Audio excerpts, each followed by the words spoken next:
Okay, hello, dear friends. Good evening. Such a beautiful, beautiful, beautiful evening. So I'm thinking I need to improve my English reading. So I was looking for some books. I heard there is a very good book on the origin of species. And Charles Darwin. Darwin was not only a very great naturalist and a great scientist, but also his reading is very smooth. I heard it's a beautiful reading, so I was thinking maybe this is a good idea to practice a little bit. So I searched on Guggenheim. I searched online. There was Guggenheim Museum, the first edition. And now let me try to read from this book. Please excuse me if I do some incorrect pronunciation. And also, please give me some feedback, give me correction. If you hear some sound that sounds really bizarre, sounds not right, please do me a favor and correct me. And I want to learn, and the best way you contribute to my channel to help me is to correct my mistakes. Okay, shall we do it? On the origin of species, or the preservation of favored races in the struggle for life, by Charles Darwin. Quote, but with regards to the material world, we can at least go so far as this. We can perceive that events are brought about not by insulated interpositions of divine power exerted in each particular case, but by the establishment of general laws. End of quote. Quote. W. Well, Bridgewater Treatise. Quote.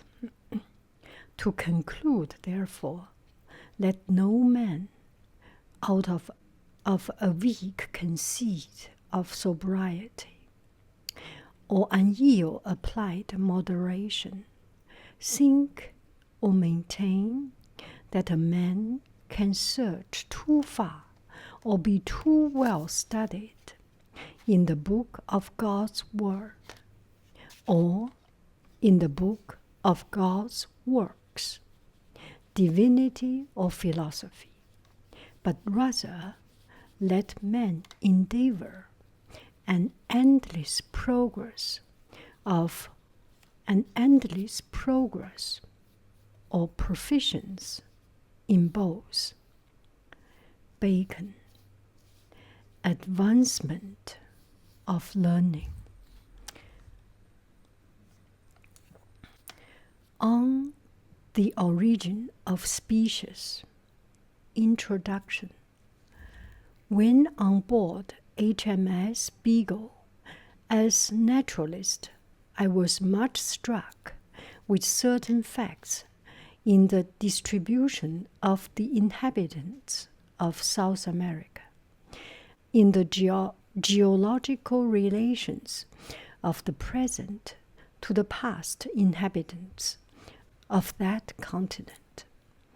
These facts seem to me to throw some light on the origin of species, that mystery of mysteries, as it has been called by one of our greatest philosophers.